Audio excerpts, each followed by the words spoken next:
Doctor, estamos cerca a la consulta. Hay varios temas que están ahí en la consulta, pero nos han venido diciendo de que la consulta es la solución de los problemas que existen en el país. ¿Eso será verdad?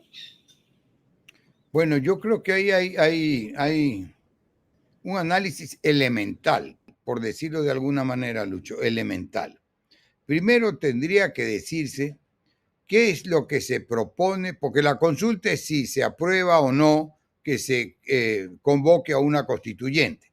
Pero lo que habría que proponer directamente, informar al elector, porque el elector tiene que estar informado, ¿verdad? Si no hay una reserva mental, entonces casi que es ir a votar a ciegas. ¿Qué es lo que se propone? ¿Qué es lo que quiere que contenga la nueva constitución? ¿Cuáles son los defectos o los problemas de la actual constitución? Yo tengo ciertos indicios que podemos revisarlos brevemente en lo que usted cree que cabe, que nos da el tiempo. Hay indicios, por ejemplo, porque son más o menos las quejas que se han dado, lo que se ha oído, lo poco que se ha comentado y se ha transmitido. Que una constitución nueva tiene que tener no más de 180 artículos o 180 y pico artículos. Eso, claro, ¿cómo va a querer? Claro, una carta constitucional que resume, primero que esto es importantísimo, no es que resume, que contiene todos los derechos. Y esta constitución, que se tenga claro, en el artículo 1 dice que Ecuador es un Estado constitucional de derechos y de justicia. Mire usted, sobre todo a la gente que se llama del Estado llano, al pueblo en general, la gente más sencilla, más humilde. Muchos se describen a esta gente, la gente de a pie.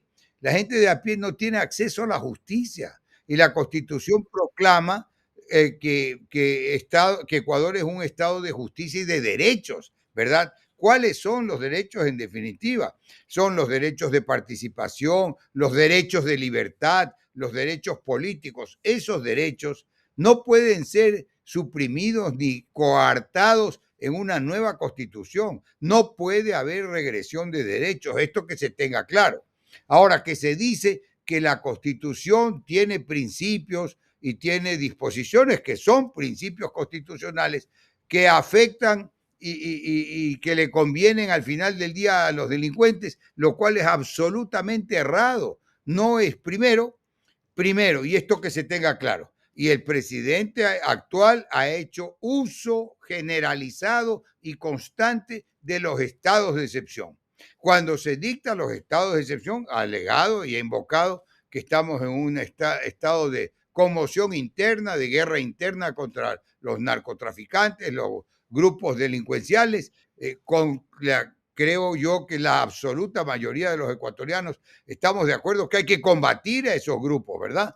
A esos grupos, entonces, pero ¿cuáles son los aspectos que teóricamente los estarían favoreciendo? Que no debería haber rehabilitación en los centros carcelarios. ¿Qué es lo que se busca en la teoría criminal más elemental, verdad? Pero hay un famoso autor que describía al delincuente nato, Lombroso, que lo estudiábamos desde la universidad, ¿verdad? Desde Lombroso para acá, toda la teoría penal busca la rehabilitación del delincuente, porque si no, simplemente pues habría que separarlo de manera definitiva de la sociedad, ¿verdad? Ahora, ¿qué es lo que ocurre?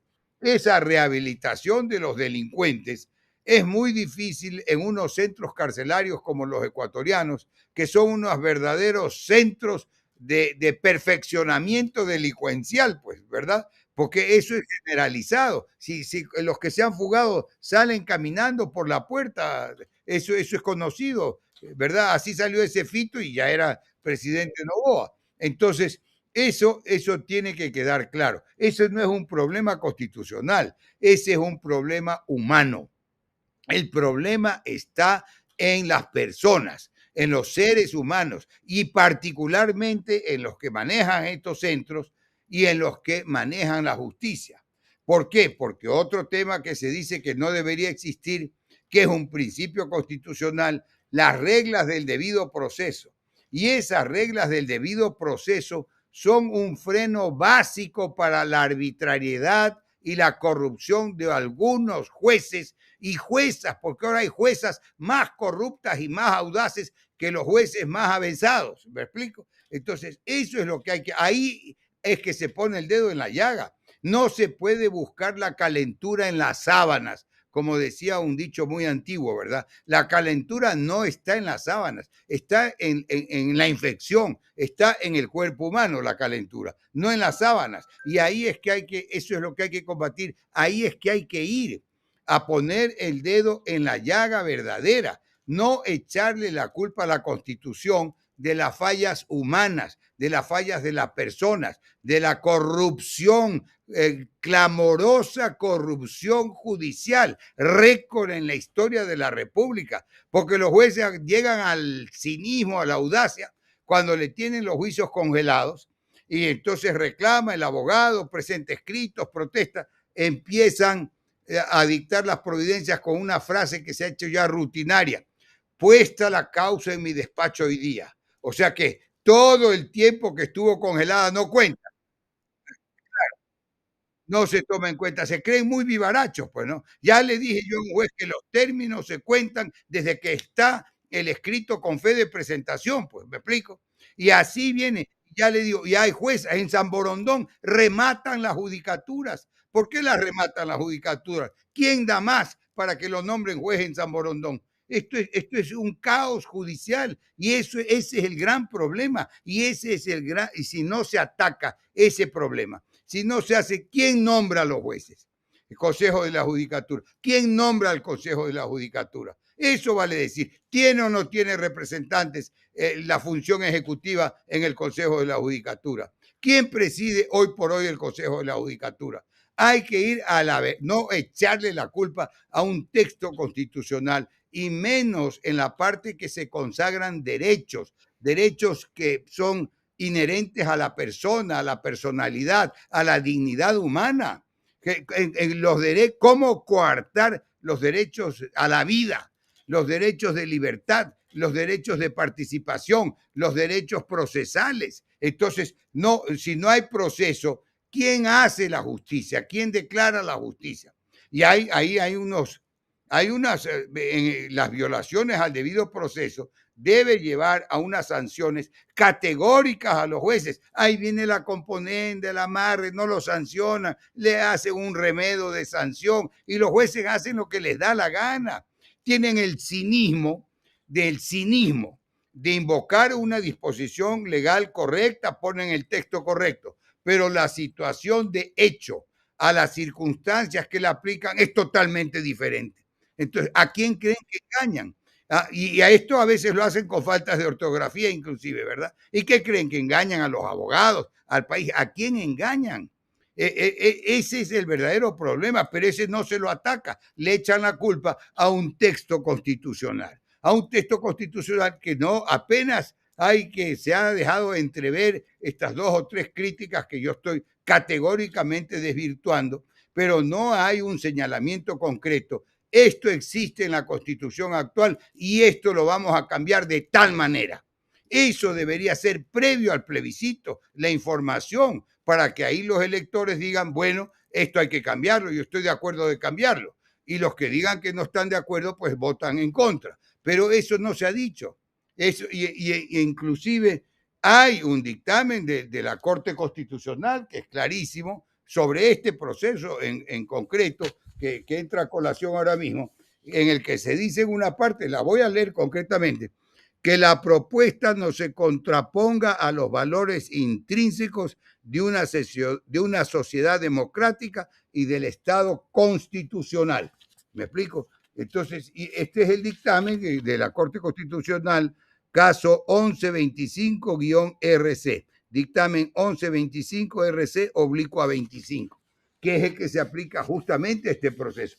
Y ahí están claramente especificadas las reglas, todo lo que entra en juego a propósito de esta consulta. Y que quede claro, Lucho, para la audiencia, La consulta es sobre una pregunta trascendente, un tema legal que importa sí o no.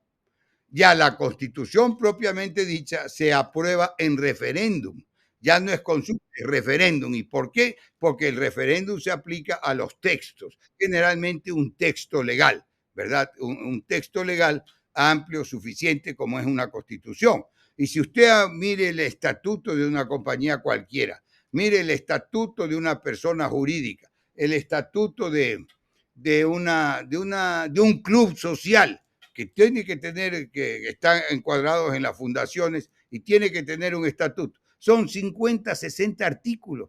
¿Cómo va a tener 180 artículos para establecer todos los derechos, en todas las áreas de esos derechos, para establecer y consagrar la división territorial de la República, para establecer y consagrar la organización jurídico-política de todo el Estado ecuatoriano y con énfasis y con particularidad en cada una de las tres funciones básicas del Estado: la función legislativa, la función ejecutiva y la función judicial? Eso no puede, pues, dejarse corto, porque si se deja corto, y esto es materia constitucional, entonces se dirá y se pretenderá que eso se completa y se complementa con leyes.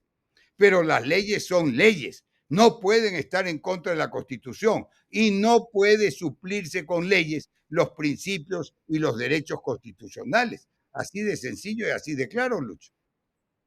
Claro que no, pues. Y deben cumplirla, pues claro que no. Y eso es el punto, que deben cumplirla. Ahora, ahí por aparte, la prensa, usted sabe que la prensa pues calla lo que quiere y magnifica y escandaliza lo que quiere también, ¿verdad? O sea, hay una desinformación clamorosa. Sin embargo, hay prensa que sí se maneja bajo ciertas reglas. Para darle un ejemplo, veo el otro día, y lo tengo recortado, ya el otro día, son algunas semanas, un titular de Diario Expreso que dice claramente: Ecuador, un país donde los jueces roban a los mafiosos.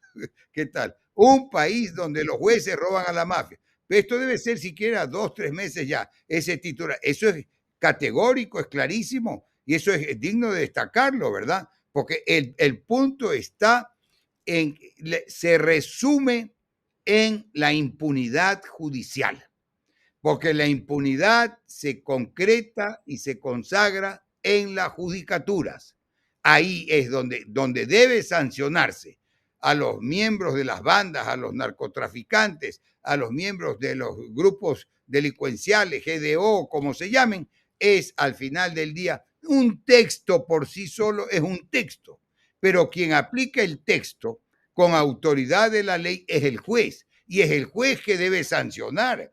Y el juez tiene más bien en la Constitución las reglas necesarias para sancionar. Volviendo a estas reglas del debido proceso que le digo, ¿qué es lo que consagra las reglas del debido proceso? La oportunidad, la necesidad de aplicar la justicia de acuerdo con la ley, que se cumpla con los términos, que se dé la oportunidad, el derecho de defensa.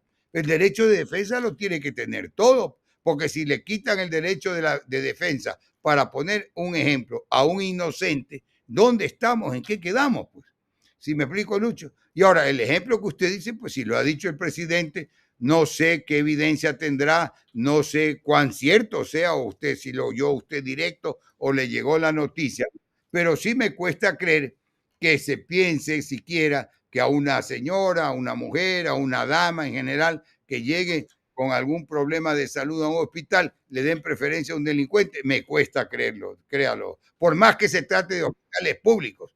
Y que eso no se resuelva, valga la oportunidad para mencionarlo, Lucho, y que eso no se resuelve llevando el seguro social a incorporarlo al Ministerio de Salud y a la Seguridad Pública, porque esa es plata de los trabajadores, plata de los patrones que aportan y le dan vida al Seguro Social. Y el Seguro Social no agota su misión en la salud, ¿verdad? Sino también tiene una serie de prestaciones adicionales. Ese es un sector de la comunidad ecuatoriana que está con un fin específico. No se lo puede incorporar de manera inconsulta, arbitraria, ni llevarse la plata de los trabajadores, que son los que financian, junto con los patronos que financian su parte, el seguro social. ¿verdad? No están para financiar la salud pública le corresponde que es efectivamente prioritario, pero le corresponde al Estado y con cargo al presupuesto del Estado. ¿Me explico, Lucho? Entonces, la cuestión de tener los conceptos y las ideas claras, nada más, nada más. Bueno, usted está leyendo y transcribiendo, pero déjeme darle un beneficio de inventario, déjeme darle un beneficio de inventario, que eso podría ser como una hipótesis que quiere sacar un ejemplo, no como un hecho real, porque si fuese un hecho real, tendría que decir qué hospital, qué día, qué hora y qué médicos lo atendieron para sancionarlo, pues, ¿sí o no? Entonces, esas son generalidades, pues. Esa no es una manera seria de hacer generalidades en lo que tiene que ver con la vida de la República, pues. Son aspectos graves, serios, ¿no? Ya le digo, si eso fuese cierto, el presidente está moralmente obligado a dar los detalles. ¿Qué hospital, qué día, a qué hora y qué médicos optaron por darle prioridad a un delincuente? Claro, pues. Sí, pero un ejemplo como ese, de un disparate del tamaño de una catedral, ese ejemplo, ¿verdad? Eso no de ninguna manera puede aplicarse y llevarse a la práctica bajo el imperio de esta Constitución. Ese sería un problema, como repito, del médico, del hospital y de las personas involucradas en semejante hecho. Y eso es lo que tendría que decírselo para dar un ejemplo de esa gravedad con un mínimo de seriedad, ¿no? Créalo, a mí me cuesta creer eso dicho de cualquier presidente, en cualquier momento, en cualquier país, en el más lejano país de África o en cualquier otro. Eso no puede ser así. Claro, hay claro, hay que tratar de desentrañar, preguntarse eso y preguntar, ¿por qué ningún periodista de estos alcahuetes, ¿verdad? Asalariados, ¿por qué ninguno de ellos le pregunta al presidente o a los colaboradores más cercanos del presidente cuáles son los cambios fundamentales? ¿Qué es lo que realmente y sensatamente se quiere cambiar? No con hipótesis absurdas o con imaginarias. Que se pongan los hechos concretos, los hechos específicos, señalándose los protagonistas, la fecha y la hora, ¿verdad? Entonces ahí va, o vamos, los electores informados a dar nuestra posición, nuestro voto, por el sí o por el no. Y eso me parece que es elemental. Eso, el tiempo que haya en la campaña, tiene que estar dedicado a eso, a informar al elector para que el elector, pero no a engañarlo, pues no a fraguar historias, ¿verdad? A informarlo concretamente de qué se trata, ¿no? Es posible, claro que es posible, en todas las campañas, pero es posible, claro.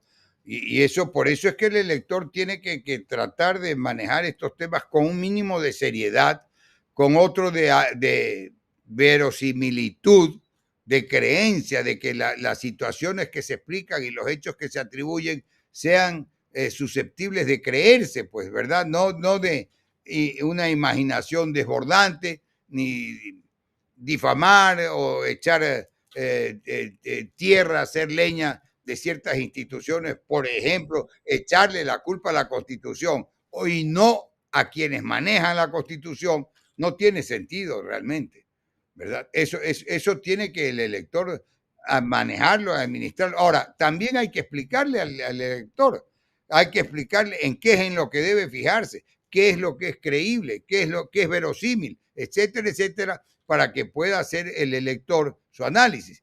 Y esto estamos hablando del elector en términos generales, del imparcial, del que no tiene una posición tomada, del que no está cargado con los afectos, afectos de una campaña, ¿verdad? Claro. Entonces, hay que informarlo pues también, ¿no? Y decirle cuándo es verosímil, cuándo es imposible, cuándo es falso lo que se le está diciendo, ¿verdad? Porque habrá muchas personas, muchos candidatos que pueden decir muchas cosas. Eso es lo que hay que tener presente y eso es lo que hay que establecer para que el elector llegue a un convencimiento. Mire, esto no es frase mía, me gusta a mí remitirme siempre a los autores. Esta frase que le voy a dar ahora mismo es una frase del expresidente Rodrigo Borja, de quien yo fui ministro de Estado, a mucha honra, ¿verdad? El expresidente Rodrigo Borja decía: gana las elecciones quien llega al alma de las masas. Quien llega al alma de las masas, porque las masas le creen, porque las masas confían en él. ¿Me explico? Pero no porque la gran masa de electores sea distorsionada, engañada, manejada. ¿Me explico? Y entonces ahí es donde hay que poner todo el cuidado. Y para eso, claro, bueno, había eso, pero claro, es que ha habido también, realmente las personas mueven a las instituciones. Y esto es importante tenerlo claro, porque usted me acaba de hacer un acuerdo, una frase de Jaime Roldós, ¿verdad? Jaime Roldós, que fue presidente antes de Rodrigo Borja. Y Jaime Roldós se refería en esa época a nada menos que al Tribunal Electoral. Y Jaime Roldós tomó una frase del tribunal que decía que hay un vacío legal. Y Jaime Roldós le contestó que en ese tribunal lo que hay es vacío moral. Mire cómo me hace acuerdo. Eso es historia que estará por ahí por algún medio. Si se quiere buscar los medios de la época, esa frase está de Jaime Roldós. Entonces, esas son las diferencias, Lucho. Claro, pues íbamos de dictadura en dictadura, yo lo he dicho y lo he explicado, por eso es que hemos tenido 20 constituciones, 20 constituciones hasta la del 78, porque de ahí ya los cambios constitucionales fueron legales, pero era cada golpe de Estado, cuando salíamos de la dictadura, cuando salíamos del régimen de hecho, había que convocar una nueva constituyente y yo criticaba eso. Mire que ha habido cambios, mire todo lo que ha pasado desde el 78, mire la rebelión de Lucio Gutiérrez contra Maguad, que derrocó a Maguad y después él mismo fue, y lo sucedió el presidente Gustavo Noboa. Mire todos los cambios que se han dado, ¿verdad? Arbitrarios, etcétera, etcétera. Pero las constituciones siguieron aplicándose y siguieron rigiendo, porque el remedio para todo esto está previsto en la propia Constitución. Y las violaciones constitucionales las tiene que declarar y establecer la Corte Constitucional. Yo no estoy de acuerdo con todo lo que han dicho y todo lo que han hecho, ¿verdad? No estoy de acuerdo. Y ya se fue un herrero de ahí de la última, que todo podía haber sido, pero menos constitucionalista, ¿verdad? Pero hay unos errores también. Y a veces esa solidaridad de cuerpo llevó a solidaridades, etcétera, etcétera, absolutamente inconstitucionales. Pero no deja de ser, si no es la Corte Constitucional, antes se llamaba Tribunal Constitucional, el órgano jurisdiccional que tiene que declarar lo que vale y lo que rige de acuerdo con la Constitución. Si no es esa Corte, ¿quién es? No puede estar el poder absoluto, pues sí, puede tener sus fallas, son humanos, pero si no es una Corte Constitucional o un Tribunal Constitucional el que declara las reglas y el que declara las violaciones a la Constitución cuando las haya o cuando se den, o lo que debe cumplirse, entonces, ¿quién es? Pues no se puede llamar a un prefecto, a un alcalde, no, pues esa es la división de poderes. Está dividido el poder legislativo, el poder ejecutivo y el poder judicial, ¿verdad? Y eso viene pues desde que se abolió el poder absoluto de los reyes, de los Luises de Francia, y varias veces yo lo he citado, Luis XIV que decía, el Estado soy yo, ¿verdad? Eso se acabó con la Revolución Francesa, 1789. A veces me confundo, el otro día me confundí con un par de años porque me confundí con la vigencia de la Constitución Americana de Estados Unidos, que es 2 años antes, 1787. Pero bueno, de ese hito histórico que es la Revolución Francesa, sigue aplicándose, sigue plenamente vigente. Y alguien decía también, no estoy seguro si se le atribuye a Churchill, haber dicho que la democracia es un muy mal sistema de gobierno, pero no se ha inventado nada mejor. Entonces, hasta que no se invente nada mejor, tenemos que aplicar las reglas democráticas, que la mayoría impone su criterio, etcétera, ¿no? Miren, no, ¿cuáles son las leyes que han propuesto? Porque todas las leyes que ha propuesto el presidente, por ejemplo, han aprobado, ha habido casi una hemorragia legislativa. Claro, hay unas que se han vetado parcialmente, que se han suprimido ciertos artículos precisamente por inconstitucionales, pero las leyes las pueden cambiar. La iniciativa, el presidente tiene la iniciativa de la ley. ¿Qué es esto? ¿Qué quiere decir? Claro, las leyes, hay un proceso de formación de la ley se elabora en el Parlamento y se aprueba en el Parlamento, pero va al presidente que puede objetarla o poner que se ejecute, que se cumpla. Pero el presidente tiene la iniciativa, puede presentar proyectos de ley. Y esto va mucho más allá, de acuerdo a la misma Constitución. Cuando se trata de leyes tributarias, necesariamente tiene que venir la iniciativa del presidente de la República. Entonces, no sé esta señora a qué se está refiriendo y a qué leyes, porque las leyes las pueden cambiar y para cambiar las leyes no necesitan cambiar la Constitución, ¿sí me explico? Pero si quieren además cambiar la Constitución, yo he dicho también, la consulta al pueblo siempre es válida, pero que digan entonces cuáles son los cambios y cuáles son las propuestas, pues. Que dé ejemplos y que desarrolle esas ideas esta señora que usted acaba de mencionar, Rubira, ¿no? No sé si es Rubira o Rovira. Eh, Rovira. Claro, no, son generalidades. Así. Bueno, con todo gusto, mi estimado Luchi, con todas las consideraciones y el agradecimiento a la audiencia por su atención.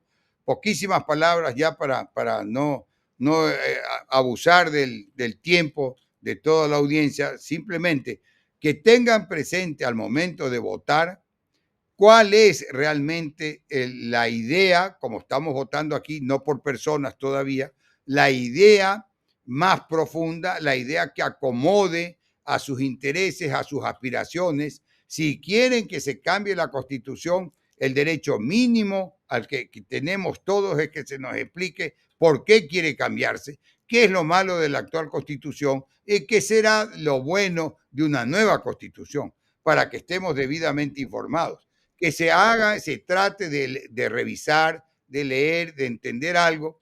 Siempre, siempre el conocimiento ayuda para que se pueda tomar esas decisiones con serenidad, no impresionados por las campañas a favor o en contra de lo que sea. Las campañas en contra particularmente a mí me molestan porque generan odio. La actitud tiene que ser positiva. ¿Cuál es la propuesta a favor? Para que el pueblo escoja de las propuestas a favor la que más le llene, la que más le convenga, la que más crea, ¿verdad? Pero que no sea aquí, esto no es una cuestión estrictamente visceral, porque no es ni siquiera emotiva, sino visceral para ir a tomar una decisión tan grave como la de tener una nueva constitución o no tener una nueva constitución.